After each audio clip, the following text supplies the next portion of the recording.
Laughter is timeless, imagination has no age, dreams are four ever.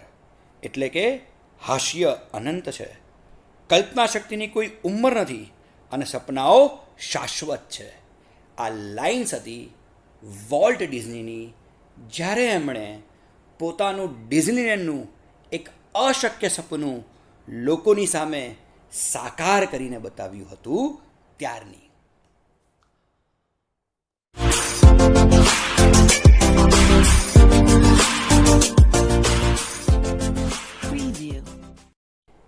ચલો આજે શરૂ કરીએ વોલ્ટ ડિઝનીનો part 3. The story of Disneyland, perhaps better than anything else, illustrates Walt's vision and his stubborn determination to realize an idea he believed in.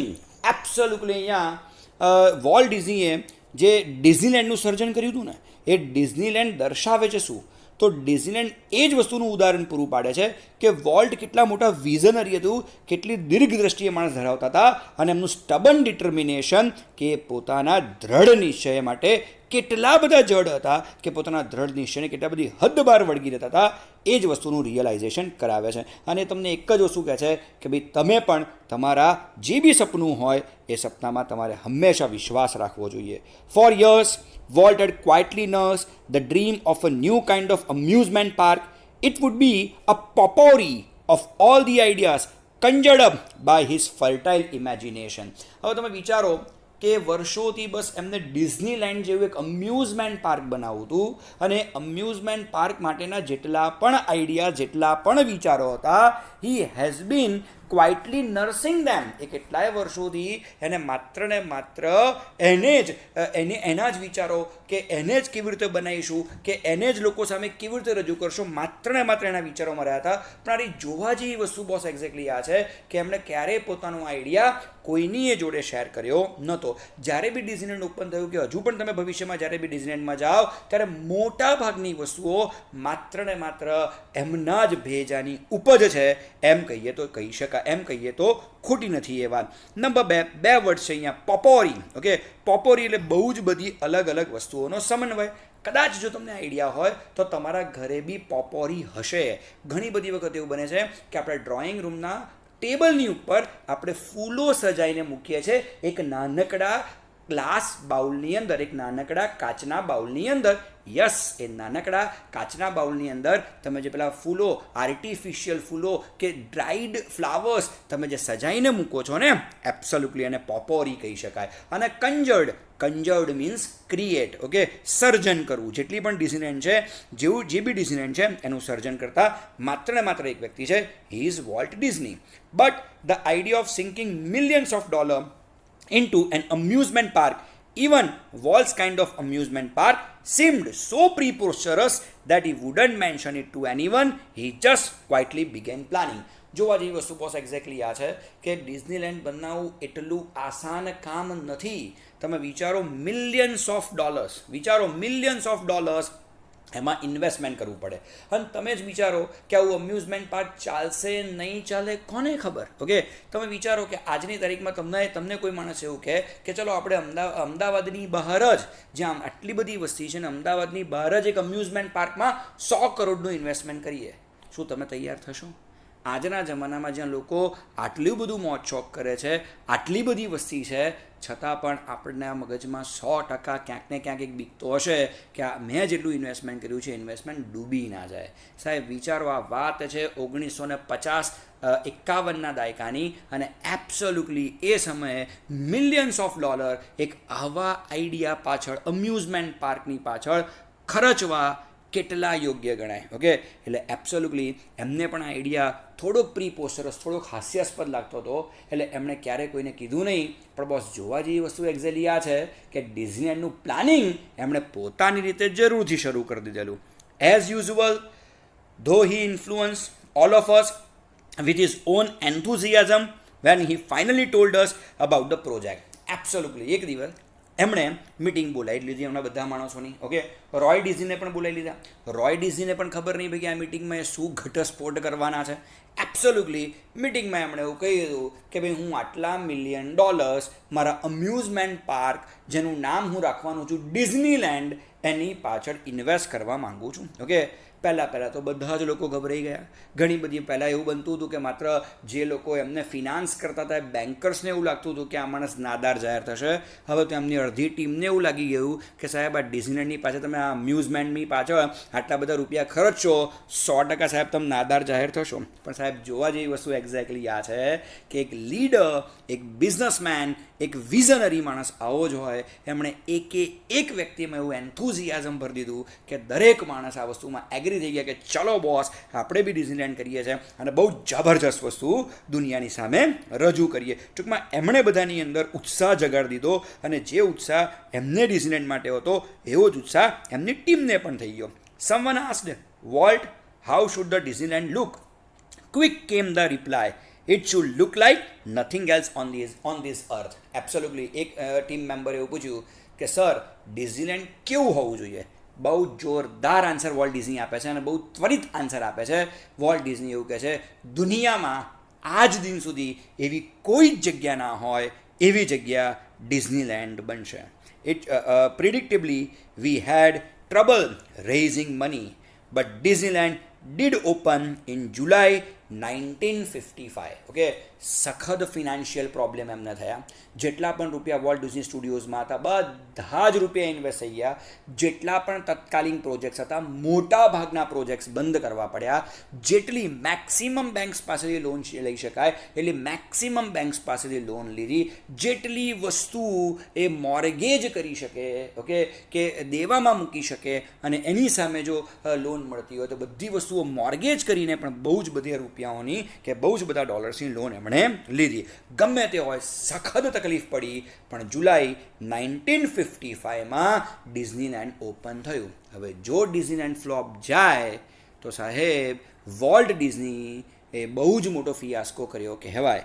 જોઈએ હવે શું થાય છે. Since that first day millions of people have flocked to see the unique creation of Walt's imagination. પણ અત્યારથી તમને કહી દઉં છું કે જે વિઝન વોલ્ટ ડિઝનીમાં હતું ને સાહેબ દુનિયાના બહુ જ ઓછા વ્યક્તિઓ પાસે આટલું બ્રોડ વિઝન હોય છે.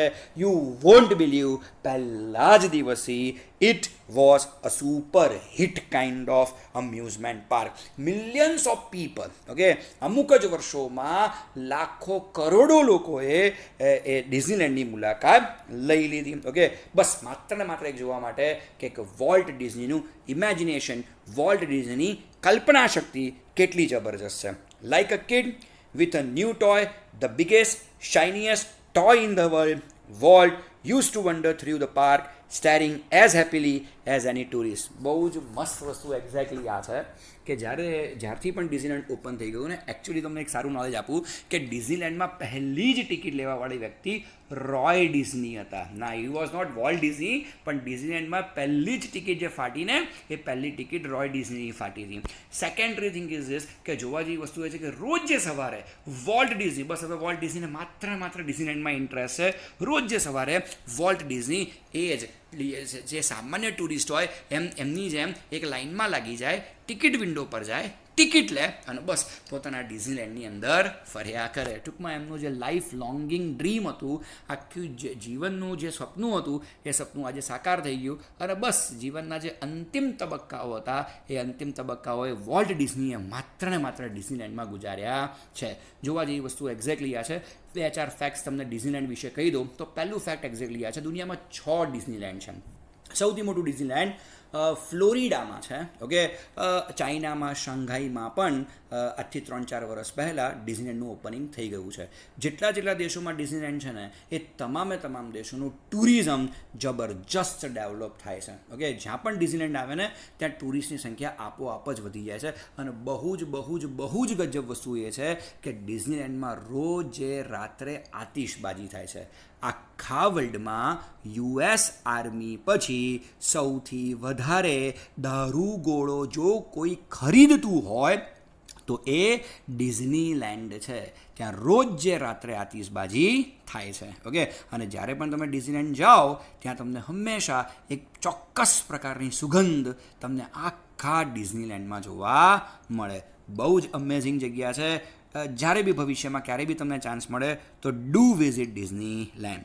The overwhelming success of Walt's crazy idea triggered a dramatic about face in the Disney fortunes. Okay, absolutely. અત્યાર સુધી તો મોટા ભાગના પ્રોજેક્ટ્સ બંધ કરી ચૂક્યા હતા, કરોડો રૂપિયાના દેવાની છે હતા, પણ સાહેબ ડિઝનીલેન્ડ એટલું બધું ગજબ ચાલ્યું, કદાચ મિકી માઉસની સક્સેસને પણ પાછળ છોડી દે એટલી બધી સક્સેસ ડિઝનીલેન્ડને મળી. સાહેબ અમુક જ વર્ષોમાં બધી જ લોન રીપે થઈ ગઈ, એક એમની મિલકત દેવામુક્ત થઈ ગઈ, અને ફરી એકવાર વોલ્ટ ડિઝની જબરજસ્ત અમીર વ્યક્તિ બની ગયા. આને કહેવાય સાહેબ ફોર્ચ્યુન ફેવર્સ ધ બ્રેવ. હંમેશા યાદ રાખજો, જે બહાદુર માણસ છે, જે વિઝનરી માણસ છે, સાહેબ નસીબને પણ એની સામે ઝૂકવું તો પડે જ છે. Yet success never changed Walt. He remained the simplest of man. He hated parties and his idea of a night out was a burger and chili at some little restaurant. Absolutely. આટલા બધા પૈસા હોવા છતાં, આટલી મોટી હસ્તી હોવા છતાં એ હંમેશા સિમ્પલ વ્યક્તિ જ રહ્યા છે. ના એમણે કોઈ દિવસ કોઈ પાર્ટી કરી છે, ના કોઈ એમણે કોઈ પાર્ટી અટેન્ડ કરી છે. બસ ક્યારેક એમને કશું ખાવાનું મન થાય તો એમનો એક નાનકડો સિમ્પલ, જ્યારે સાદા સિમ્પલ માણસ હતા અને જે એક સિમ્પલ રેસ્ટોરન્ટમાં એક બર્ગર ખાવા જતા હતા, એ જ બર્ગર ખાવા એ હંમેશા ત્યાં જાય અને જોડે પેલો ચીલી સોસ અથવા ચીલી એ ખાતા હતા. એટલે જ્યારે બી હજુ બી તમે જાઓ તો એ માણસ વોલ્ટ હંમેશા કોઈ મોંઘા રેસ્ટોરન્ટમાં ના જાય, બસ આ એ જ એમની જૂની અને જાણીતી સસ્તી જગ્યા પર જઈને બર્ગર ખાઈ આવે. He was such a simple man. His only extravagance was a miniature railroad that ran around the grounds of his home. બસ એમને એક વસ્તુનો ગાંડો ક્રેઝ હતો, it was a train. Okay, બહુ જ બધા લોકોને લાગે કે સર આ ટોય ટ્રેનની પાછળ આટલા ક્રેઝી કેમ છે? બસ એ દિલથી એક નાના બાળક જ હતા. ઓકે, એબ્સોલ્યુટલી એમને ટોય ટ્રેનનો ગાંડો ક્રેઝ હતો અને એમના ઘરની આજુબાજુમાં એમણે એક ટોય ટ્રેન માટેના ટ્રેક્સ બનાવી રાખ્યા હતા. રોજ જે જ્યારે ઘરે પાછા આવે પોતાના સ્ટુડિયોમાંથી કે ડિઝનીલેન્ડમાંથી, તો સાહેબ અચૂક એ નાનકડી ટ્રેનમાં બેસવાનું અને આખા ઘરનો ગોળ ગોળ ગોળ 2-3 વાર રાઉન્ડ મારવાના, પછી જ ઘરમાં આવવાનું. થોડીક હાસ્યાસ્પદ બાબત લાગી શકે આપણને, પણ એનીવેઝ સાહેબ શીખવા જેવું છે કે આખી જિંદગી દિલ તો નાના બાળક જેવું જ રાખવું જોઈએ. આ વોલ્ટ જોડથી સૌથી મોટી શીખ છે. What do you do with all your money? A friend one asked him. Pointing at the studio, Walt said, I fertilized that field with it. And it's true that Walt plowed money back into the company almost as fast as it came in. Absolutely. એક દિવસ એક ભાઈબંધ એવું પૂછ્યું કે volt, તારી પાસે તો ઢગલાના ભાવે રૂપિયા છે, આટલા બધા રૂપિયાનું યાર તું કરે જ છું? છેલ્લે તો બર્ગર ખાઈને રહું છું યાર. ઓકે, એ $5-6 બર્ગર ખાઈને તું રહું છું, તો હારા તું આટલા બધા રૂપિયાનું કરે જ છું? Okay, absolutely. એમણે માત્ર ને માત્ર એટલું જ કીધું કે ભાઈ આ પૈસાથી સામે વોલ્ટ સ્ટુડિયો હતો, વોલ્ટ સ્ટુડિયો તરફ ઇશારો કરીને કીધું, બસ આ જમીનને ઓળ ફળદ્રુપ બનાવવાની કોશિશ કરું છું. બસ ત્યાર પછી તો 1955થી એમણે જેટલા પણ પ્રોજેક્ટ્સ કર્યા, એ પ્રોજેક્ટ્સમાં એમણે જેટલા પણ રૂપિયા નાખ્યા એનાથી ડબલ રૂપિયા જે હંમેશા કમાયા છે. ઓલમોસ્ટ બધા પ્રોજેક્ટમાં એમના પૈસા ડબલ જ થયા છે. બહુ જ ગજબ. Being solvent for the first time since he started in business gave Walt a chance to develop other ideas.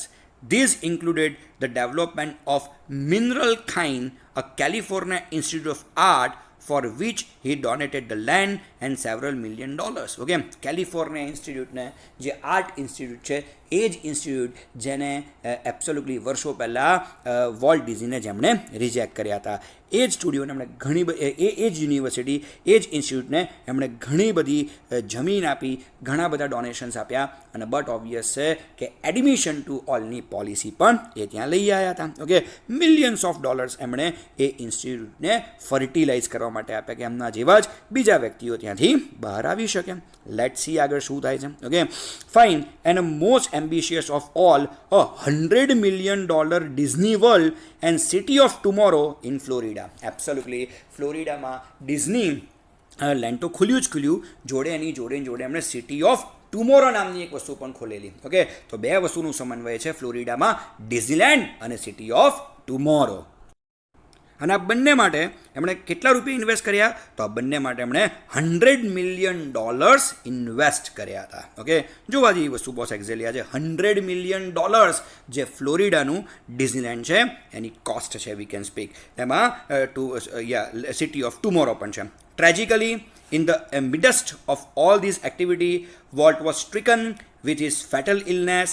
I heard him refer to this cruel blow of once, whatever it is I have got, he told me, don't get in. Absolutely, મેં તમને કીધું હતું એ પ્રમાણે કે he was a chain smoker અને chain સ્મોકિંગને કારણે he was suffering from lung cancer. એમને lung cancer થઈ ગયું. આટલી બધી સફળતાઓની વચ્ચે, આટલા બધા પ્રોજેક્ટ્સની વચ્ચે, આટલા બધા કામની વચ્ચે ક્યાંક એક ગંભીર બીમારીને કારણે એક પોઝ બટન આવી ગયું. ઓકે, એક સ્થિરતા વોલ્ટના જીવનમાં આવી ગઈ. આખી જિંદગી જે માણસ સ્થિર નથી રહ્યો, આખી જિંદગી જે માણસ સખત અને સતત કામ કર્યું છે, સાહેબ અચાનક જ એની જિંદગીમાં એક અલ્પ વિરામ આવી ગયો અને અલ્પ વિરામ હતી એક ભયંકર બીમારી. It was lung cancer.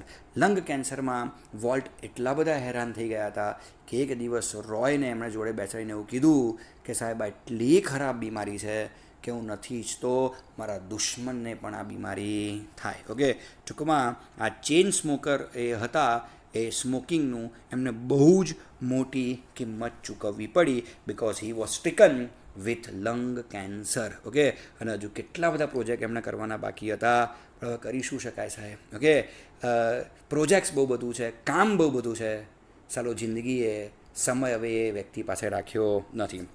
I visited him in the hospital the night before he died. Although desperately ill, he was as full of plans for the future as he had been all his life. Roy Disney એવું કહે છે કે એક દિવસ રાત્રે મારા પર phone આવ્યો અને કીધું ચલ મને મળવા આય. જે દિવસે રોય ડિઝની રાત્રે જ અચાનક એમને મળવા ગયા, બહુ જ બધા પ્રોજેક્ટ્સની ફાઇલ એમના હાથમાં મૂકી દીધી અને કીધું કે યાર હું હવે દુનિયામાં રહું કે હું દુનિયામાં ના રહું, આ બધા જ પ્રોજેક્ટ્સ બસ તારે ધ્યાન રાખીને બધા જ પ્રોજેક્ટ્સ પૂરા કરવાના છે. રોય ડિઝનીએ કદાચ એવું કીધું હશે કે યાર ભાઈ કેમ આવું બોલો છો યાર. ઓકે, તમે જો ઘણું જીવવાના છો, ચલો પ્રોજેક્ટ્સની ફાઇલ તો એમ રોય ડિઝનીએ લઈ લીધી, પણ બીજે દિવસે સવારે હોસ્પિટલમાંથી એકદમ દુઃખદ સમાચાર આવ્યા, વોલ્ટ વોઝ નો મોર. ટૂંકમાં રાત્રે રોય ડિઝનીને બોલાવવાનું કારણ એક જ હતું, કારણ કે વોલ્ટ ડિઝની પોતાની મોત પોતાની આંખો સમક્ષ જોઈ રહ્યા હતા અને એ નહોતા ઈચ્છતા કે એમનું એક પણ પ્રોજેક્ટ ક્યાંય પણ અટકે. જોઈએ, Walt use to say that Disneyland would never be finish and it never will. બસ એમણે એક જ વાત જતાં જતાં રોય ડિઝનીને કીધેલી કે ડિઝનીલેન્ડ જિંદગીમાં ક્યારેય પૂરું ના થવું જોઈએ. બસ સાહેબ આ જ ફિલોસોફીને હજુ પણ ડિઝની વળગી રહ્યું છે. દર 5 વર્ષે ડિઝનીલેન્ડ પોતાના મોટા ભાગના ફીચર્સ ચેન્જ કરી નાખે છે. બહુ જ ગજબ. તમે દર 5 વર્ષે જાઓ ને તો તમે દર 5 વર્ષે ડિઝનીલેન્ડમાં કંઈક નવું જ જોવા મળે, કારણ કે ડિઝનીલેન્ડનું કામ જિંદગીમાં ક્યારેય પૂરું નથી થવાનું, આવું વોલ્ટ ડિઝની કહીને ગયા છે. I like to think to that Walt Disney influence will never be finished, that through his creation future generation will continue to celebrate what he once described as. Okay, but obvious છે એ કહે છે કે તમે એવું ભલે માનતા હો કે ડિઝનીલેન્ડ ક્યારે પૂરું નહીં થાય, રોય ડિઝની કહે છે હું એવું માનું છું કે આ દુનિયા પર જે મારા ભયનું ઇન્ફ્લુઅન્સ છે, આ દુનિયા પર જે મારા ભયનો પ્રભાવ છે એ પણ જિંદગીમાં ક્યારેય ખતમ થશે નહીં. That precious ageless something in every human being which makes us play with children's toy and laugh at silly things and sing in the bathtub and dream. Absolutely. ભલે આપણે ગમે એટલા મોટા થઈ જઈએ, પણ વોલ્ટ ડિઝનીની એક વાત ખરેખર યાદ રાખજો કે આપણે દિલથી તો માત્ર ને માત્ર નાના જ છીએ. જો નાના ના હોઈએ ને તો શું કામ હજુ પણ નાના બાળકોના રમકડા જોઈને 1-2 વાર એની જોડે રમી લઈએ છીએ. ઓકે, શું કામ સાવ નકામી વસ્તુઓ પર ઘણી બધી વખત બહુ મોટેથી હસવા માંડીએ છીએ, અને શું કામ બાથરૂમમાં નાતા અચાનક જ કોઈ ગીતો ગાવાનું આપણે શરૂ કરી દઈએ છીએ. બસ વોલ્ટ ડિઝની માત્ર એવું જ માનતા હતા કે ભાઈ તમે ગમે એટલા મોટા થઈ જાઓ, તમારી અંદરનો બાળક હંમેશા જીવિત રહેશે અને સાહેબ જીવિત રાખવાનો જ છે તમારે એ બાળક. Okay, absolutely here the great lesson ends. બસ અહીંયા આનાથી વધારે વોલ્ટ ડિઝની પાસે તમને કહેવા માટે કંઈ છે નહીં, પણ સચ ગ્રેટ હિઝ પર્સનાલિટી વોઝ. હંમેશા મોટા માણસો વિશે કે ગ્રેટ માણસો વિશે હંમેશા એક બાબત યાદ રાખજો કે great people never die. Their body leaves this earth but they will be remembered by their works and words. હંમેશા યાદ રાખજો કે જેટલા પણ મહાન વ્યક્તિઓ છે ને એ ક્યારેય સાહેબ મરતા નથી. બસ માત્ર ને માત્ર એમનું શરીર આ પૃથ્વી ઉપરથી વિદાય લે છે.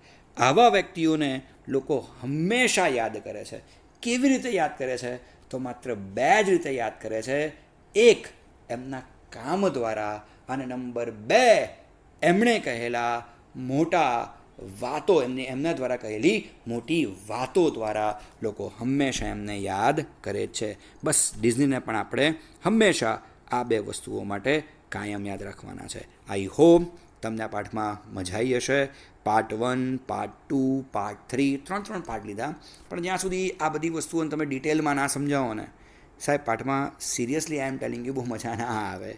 બસ આ કોઈ રેકોર્ડેડ પ્રોગ્રામ નથી કે આપણે વાંચી જઈએ ને ગુજરાતી બોલી જઈએ. તો 3 પાર્ટ મેં લીધા છે, એનું રીઝન માત્ર ને માત્ર આટલું છે. આઈ હોપ તમને ગમ્યું હશે. Thank you. બાય.